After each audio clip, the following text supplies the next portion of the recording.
देखो कौन आया, देखो कौन आया।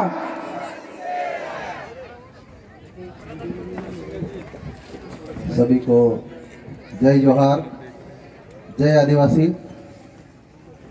आज बदनावर विधानसभा क्षेत्र के ये भैंसवाला क्षेत्र में जो पीएम टेक्सटाइल प्रोजेक्ट को निरस्त करने के लिए आप लोगों ने महापंचायत रखी, और इस महापंचायत में हमारे आसपास के ग्रामीण क्षेत्रों से, धार जिले से, झाबुआ जिले से, अलग अलग जिलों से हमारे युवा साथी पहुंचे हैं। साथियों,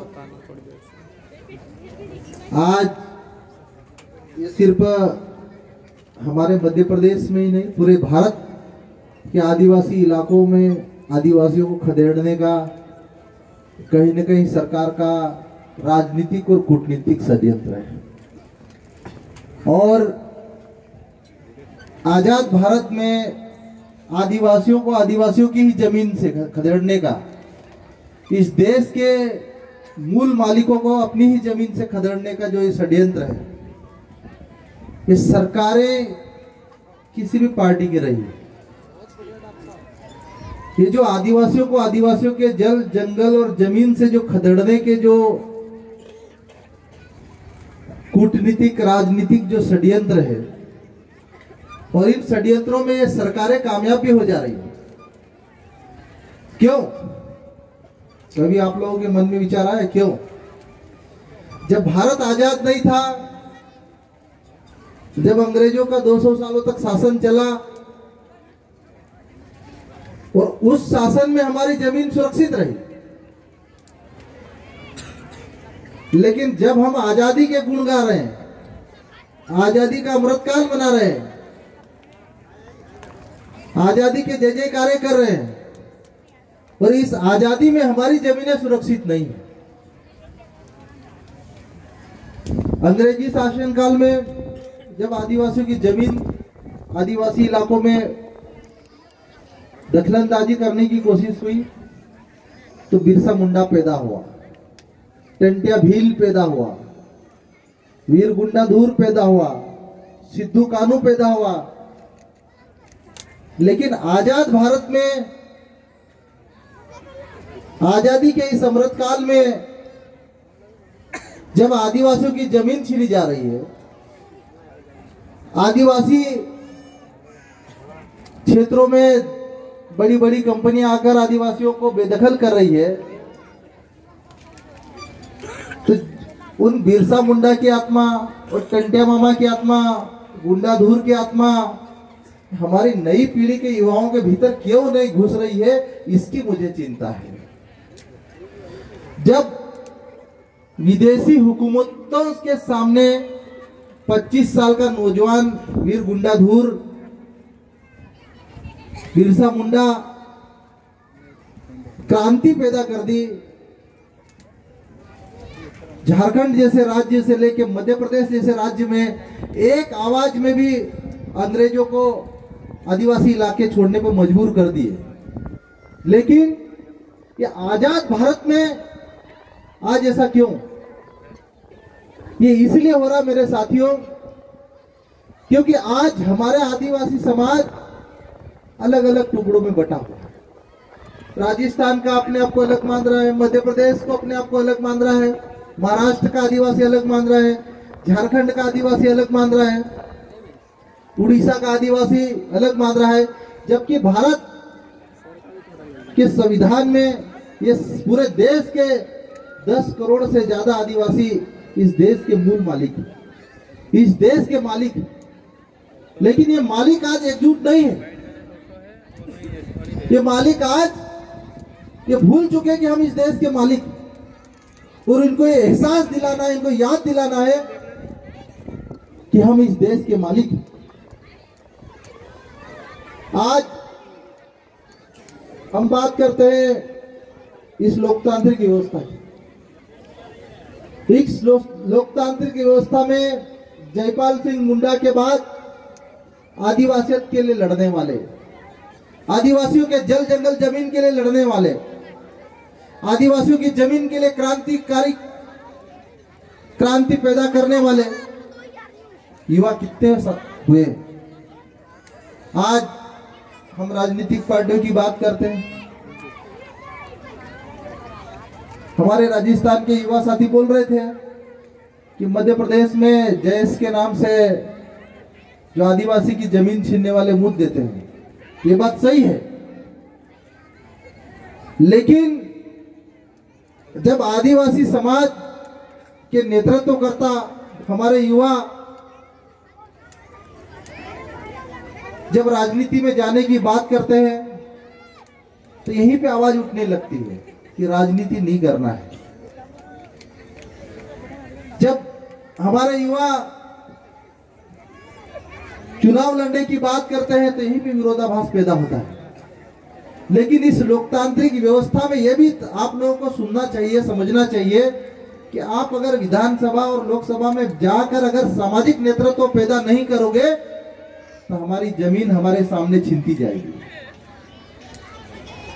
आज आप लोग बताओ मुझे, आज यहां मुझे हाथ खड़ा करके बताएंगे कितने सरपंच बदनावर विधानसभा क्षेत्र के इस जमीन बचाने के लिए उपस्थित हुए, हाथ खड़े करके बताएंगे मुझे। कितने जनपद सदस्य उपस्थित हुए यहाँ पे, हाथ खड़े करके बताएंगे। कितने जिला पंचायत सदस्य उपस्थित हुए, आदिवासी समाज के कितने विधायक उपस्थित हुए। एकाध कोई सरपंच आ गया होगा। जब आपके साथ आपका जनपद सदस्य नहीं खड़ा, आपके साथ आपका सरपंच नहीं खड़ा, पंच नहीं खड़ा, विधायक नहीं खड़ा, सांसद नहीं खड़ा, तो इस लोकतंत्र में इस लड़ाई को कैसे जीतेंगे। ये इतना बड़ा प्रोजेक्ट 5,000 करोड़ का, ये पीएम मित्र टेक्सटाइल, इसकी योजना का नाम भी कितना अच्छा रखा, दोस्त योजना। पीएम मतलब प्रधानमंत्री दोस्त टेक्सटाइल, मतलब दोस्त बना के पीठ के पीछे छुरा घोंप दो। यही है ना कि एक तरफ कंधे पे हाथ रख दिया और दोस्त बना लिया और पीछे से पिछले दरवाजे से जमीन भी छीन रहे। ये दोस्त कौन दुश्मन कौन, ये भी हमारे समाज को समझना पड़ेगा। आज ये वास्तव में दुख का विषय है कि इतना बड़ा ये जो आदिवासी इलाका है और इस इलाके में अभी हमारे डावर साहब ने कहा कि 2277 हेक्टेयर जमीन सरकार लेने जा रही है। मैं प्रधानमंत्री से और हमारे मुख्यमंत्री से पूछना चाहता हूं कि आप इतनी ही जमीन सामान्य क्षेत्रों की जमीन क्यों नहीं लेना चाह रहे, या और इतनी ही जमीन सामान्य वर्ग के लोगों की जमीन क्यों नहीं लेना चाह रहे, ये हमारे आदिवासी लोगों की जमीन क्यों लेना चाह रहे। क्योंकि इनको आदिवासियों की जमीन बहुत सस्ती नजर आती है, आदिवासियों की जमीन। और इनको यह भी पता है कि इनके साथ न सरपंच खड़े हो रहे, न पंच खड़े हो रहे, न जनपद खड़े हो रहे, न जिला पंचायत खड़े हो रहे, तो इनको बचाएगा कौन, न समाज भी खड़ा हो रहा। आज बदनावर में 80,000 से ज्यादा तो आदिवासी वोटर ही थे यहाँ पे। कितने? 80,000। और संख्या होगी तो मेरे ख्याल से 1 लाख से ज्यादा ही होगी, 1,20,000, 1.5 लाख। और हम जमीन बचाने के लिए आंदोलन कर रहे तो कितने लोग हैं।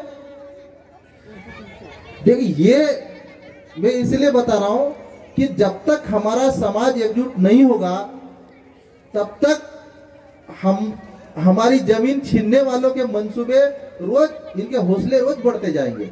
आज जमीन बचाने के लिए आज इस कार्यक्रम के ऊपर आप लोगों को पता नहीं है, प्रधानमंत्री की भी नजर है इस पे।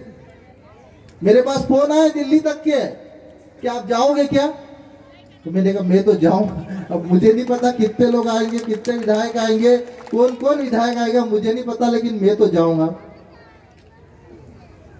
और उनको इस बात से भी डर है कि कहीं 50,000, 1-2 लाख लोग इकट्ठे नहीं हो जाएंगे, प्रोजेक्ट रिजेक्ट करना पड़ेगा।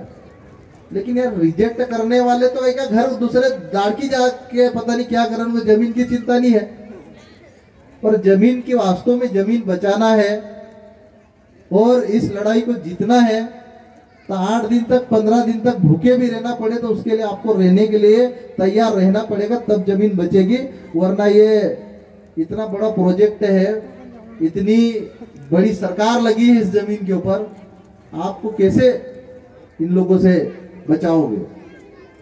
तो ये अभी भी, और इस जमीन के लिए सिर्फ बदनावर क्षेत्र ही क्यों, पूरा धार जिला, पूरा झाबुआ जिला, पूरा अलीराजपुर जिला और ये हमारे मध्य प्रदेश के जिले क्यों, हमारा ये पड़ोसी राज्य राजस्थान भी आए कूदे मैदान में, हमारे पड़ोसी राज्य गुजरात भी मैदान में कूदे, हमारा पड़ोसी राज्य महाराष्ट्र भी कूदे, क्योंकि जब लड़ना ही है तो आर्य पार लड़ना पड़ेगा। हम बोले कि 15 दिन 8 दिन 2 महीने में धरना प्रदर्शन करने से काम नहीं चलेगा। और इस लड़ाई को, ये लड़ाई आप लोग, हमारे युवा साथी बोल रहे थे कि इस लड़ाई को हम लोग कोर्ट ले जाएंगे। कोर्ट में न तो सेशन कोर्ट में, न जिला कोर्ट में, न हाई कोर्ट में, न सुप्रीम कोर्ट में हमारे आदिवासी समाज का एक भी जज नहीं मिलेगा। तो सेशन कोर्ट में, ये तहसील स्तर की जो कोर्ट होती है, वहां पे गिने चुने जज बनते हैं, उनको भी 2 4 5 साल बाद आरोप लगा के बाहर कर देते हैं। तो जब आपका आदमी तो न्यायालय में भी नहीं है आपका पक्ष रखने वाला, आपके लिए सोचने वाला ही नहीं है, या आपने जिसको सरपंच बनाया कि ये कम से कम सरपंच तो हमारे साथ में आएगा, आज ये प्रोजेक्ट का विरोध करने वो सरपंच भी नहीं आया, इससे बड़ा दुख और क्या हो सकता है? तो विधायक और सांसदों को तो अपन बहुत गाली देते हैं कि वो विधायक नहीं बोलता है, वो सांसद नहीं बोलता है। अरे वो तो बहुत बड़े लेवल की बात होगी। यहाँ तो गांव, जिस गांव का सरपंच, जिसकी जिम्मेदारी ग्राम सभा और जो इतनी बड़ी जिम्मेदारी बैठी, वो तक नहीं मौजूद दिख रहा मुझे तो। अरे कम से कम नहीं, मतलब मुझे लग नहीं रहा है कि वास्तव में आया नहीं आया, लेकिन 8 कितने गांव जा रहे हैं अपने आदिवासी समाज के? 11 गांव की 11 सरपंच मौजूद है कि नहीं है यहाँ पे? अब देखो जीजी नुड़े, देखो हमारा जो 11 सरपंच भी नहीं नजर आ रहे हमको। नहीं तो मेरा कहने का मतलब ये, जब तक हमारा समाज बिकता रहेगा, ये जनप्रतिनिधि बिकते रहेंगे, हमारे लिए आवाज लड़ने वाले लोग नहीं मिलेंगे, तो ये ऐसे ही जमीन छीनेंगे। और हमको तो पंच से लेके, सरपंच से लेके, विधायक से लेके, सांसद से लेके सब एक साथ हम लोग बैठेंगे, लड़ेंगे, तो जाके इनके कान में थोड़ा बहुत आवाज जाएगी, वरना इनको क्या फर्क पड़ता है? आज यही कार्यक्रम मैं तो बोल रहा हूँ, मैं तो चाह रहा था डावर साहब वहां धार जिले में कलेक्टर कार्यालय के सामने रखते और कलेक्टर कार्यालय का घेराव करते, तब तो इनको समझ में आती। अब यहाँ तो जंगल में नाचा मोर देखा किसने वाला कार्यक्रम है। मीडिया वाले भी, वो नेशनल इंटरनेशनल मीडिया वाले भी कहाँ आएंगे यहाँ पे? तो कहने का मतलब ये भाई कि जब तक ये समाज का एक एक बच्चा, जब तक तुम 15 दिन के लिए भूख हड़ताल नहीं करो, जब तक ये 4-5 राज्य के लोग आके हैं, 1-2 लाख लोग इकट्ठे 15 दिन 1 महीने तक नहीं डेरा डालेंगे, तब तक इनको कोई फर्क पड़ने वाला नहीं है। और कोर्ट में क्यों जाए हम लोग? फैसला यही ऑन द स्पॉट हो, यही प्रधानमंत्री आना पड़ेगा। आप लोग 2 लाख इकट्ठे हो जाओ, 4-5 राज्य के आदिवासी यहाँ पे डेरा डाल दो, प्रधानमंत्री नरेंद्र मोदी को यही आना पड़ेगा और इस चुनाव से पहले आना पड़ेगा, लोकसभा चुनाव से पहले आना पड़ेगा। और प्रोजेक्ट निरस्त भी लोकसभा चुनाव से पहले करेगा, लेकिन उसके लिए मेहनत अभी करने की जरूरत है हमको। हम कोर्ट वोट जाएंगे 10 साल 20 साल, कोई कोर्ट न्याय नहीं देने वाली है। 10 साल 20 साल में तो हम लोग कटोरा लेके भीख मांगने वाली स्थिति में आ जाएंगे, जमीन चली जाएगी, क्या करेंगे हम लोग? तो मेरा आप सभी बदनावर वासियों और हमारे मध्य प्रदेश के आदिवासी भाइयों से मैं कहना चाहता हूं कि जमीन तो इनको 1 इंच नहीं देना है, और अगर जबरदस्ती छीनते हैं तो ये 4-5 राज्य के आदिवासियों को तैयार भी रहना पड़ेगा बिरसा मुंडा बनने के लिए, टंटिया मामा बनने के लिए, गुंडा धूर बनने के लिए। और जब तक ये बिरसा मुंडा टंटिया मामा की आत्मा नहीं घुसाओगे, तब तक आपकी जमीन बचने वाली नहीं मेरे भाइयों। बात समझ रहे हो ना मेरी? टंटिया मामा जब हमारे महू में एक बबकी मारता था तो 200 किलोमीटर दूर तक अंग्रेजों को खबर लग जाती कि टंटिया मामा ने बबकी मारी, इस क्षेत्र में अंदर नहीं घुसना है। तो वैसे युवाओं को वैसे टंटिया मामा बनना पड़ेगा, बिरसा मुंडा बनना पड़ेगा, गुंडा धुर बनना पड़ेगा। और जो मैं तो बोल रहा हूं, कोई भी नेता हो, आपकी पार्टी का हो चाहे पार्टी का नहीं हो, जो आदिवासी समाज के आरक्षण से अगर विधायक बना, सरपंच बना, पंच बना, जनपद बना और आपकी लड़ाई लड़ने के लिए आपके साथ खड़ा नहीं होता है, तो ऐसे जनप्रतिनिधियों का क्या करना चाहिए, इसका फैसला भी समाज को करना चाहिए। बहुत बढ़िया डॉक्टर साहब। तो बुरे समय में जो आपके काम नहीं आता वो किस काम का? आज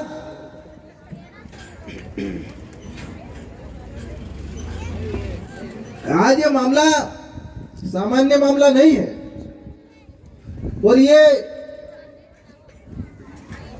कलेक्टर हो, सरकार हो, भले इस बात की आश्वासन आपको दे कि जमीन के बदले आपको उचित मुआवजा देंगे, जमीन के बदले आपको जो भी रेट उस रेट पे पैसा देंगे, नौकरी देंगे, ये सब झूठ बोलने वाले इनके वादे हैं। आज तक पूरे देश के आदिवासी जहां जहां भी विस्थापित हुए, न तो उनको जमीन के बदले जमीन दी, न पैसा दिया, न नौकरी दी, सब कटोरों लेके भीख मांग रहे हैं। और ये जमीन ये मान के चलो कि जमीन है तो आदिवासी, ये जमीन हमारी माँ है और ये जमीन गई मतलब हमारा आदिवासी भी चले जाएगा, इसका अस्तित्व खत्म हो जाएगा। तो इस जमीन को कैसे बचाना है? अभी जो थोड़े बहुत इधर उधर भाग गए, नहीं आए, सो रहे गहरी नींद में, तो उनको भी जगाना है, क्योंकि अगर हम मिलकर नहीं लड़ेंगे तो निश्चित ही सरकार आदिवासियों की जमीन छीनेगी। और ये बदनावर ऐसा क्षेत्र है जहां पर बड़ी संख्या में आदिवासी समाज का युवा रहता है और मुझे यहाँ के युवाओं में पूरा भरोसा है कि यहाँ के युवाओं में इतना जुनून और जज्बा मैंने देखा है कि अगर एक ठान ले, एकजुट हो जाए तो माई का लाल आपकी जमीन 1 इंच नहीं छीन सकता। लेकिन उन युवाओं को अपने भीतर टंटे मामा की आत्मा घुसाना पड़ेगी। आप जो भी पूजा करो, जो भी बड़वे बुलाओ, जो भी आदिवासी समाज के अनुसार जो भी पूजा पाठ करना चाहो करो, लेकिन टंटे मामा और बिरसा मुंडा को आज के समय में बुलाना पड़ेगा, तो ही ये जमीन बचेगी। वरना आप लोगों की जमीन धीरे धीरे दलालों के साथ मिलकर थोड़ा थोड़ा पैसा देके, थोड़ा थोड़ा लालच देके, और दलाल भी हमारे ही समाज में पैदा होंगे, क्योंकि थोड़ी सी लालच में कहीं ना कहीं समाज के लोग कहीं ना कहीं इधर उधर मिल जाते हैं और वही फिर कहेंगे कि अरे दे दे जमीन। लेकिन सवाल यह है कि अगर आज ये जमीन आप लोगों ने नहीं बचाई तो ये आप लोगों की आने वाली पीढ़ी आप लोगों की खत्म हो जाएगी। और आप लोग अगर ये सोचते हैं कि आपको जमीन ये इंदौर में दे देंगे, धार में दे देंगे, मैं बोल रहा हूं, मैं गारंटी के साथ दावा कर रहा हूं 1 इंच जमीन नहीं देने वाले वहां पे। क्योंकि और हमारा आदिवासी समाज अगर थोड़ा बहुत मुआवजा लेके ये सोच ले, ये मुगालदे पाले कि हम वहां प्लाट लेके रह लेंगे, वहां पे अगर तुमको ये 1 एकड़ के 5 लाख 10 लाख 15 लाख 20 लाख दे भी देंगे, तो वहां पर अगर तुम एक छोटा सा प्लाट भी खरीदोगे तो प्लाट की कीमत 50 लाख से ऊपर मिलेगी इंदौर में। तो आप उस पैसे से न तो जमीन खरीद सकते खेती के लिए या रहने के लिए, न उस पैसे का हमारा आदिवासी समाज का भोला भाला व्यक्ति यूज कर सकता है। अगर मैं आप लोगों को बताना चाहता हूं कि मेरे विधानसभा क्षेत्र में सरदार सरोवर डैम से 20-25 साल पहले लोगों को विस्थापित किया। सरकार ने उनको भी बहुत बड़े बड़े वादे किए थे कि नौकरी देंगे, कॉलोनी बना के देंगे, आधुनिक कॉलोनी डेवलपमेंट करेंगे, आपको रोजगार देंगे, जमीन के बदले जमीन भी देंगे। लेकिन सिर्फ 10% लोगों को वो भी ऐसी जमीन दी जहां पर खेती करे तो कोई उगे ही नहीं। वो पैसा भी देना चाहिए था, वो पैसा भी न दिया, न जमीन दी।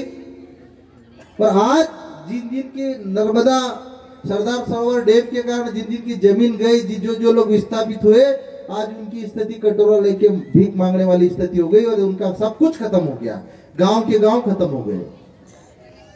तो आज ये प्रधानमंत्री नरेंद्र मोदी जी आपका दोस्त बनकर पीठ के पीछे छुरा घोंपने के लिए जो कोशिश जरूर कर रहे हैं, लेकिन अगर प्रधानमंत्री जी या आपको जमीन के बदले जमीन नहीं देते हैं तो मुआवजे की बात, नौकरी की बात, अगर सरकार कानून नीति नहीं बनाती है तो ये सब के सब इनके जुमले हैं और कुछ भी नहीं है। जब तक कानून नहीं बनेगा, जब तक नीति नहीं बनेगी, तब तक कुछ नहीं मिलने वाला है।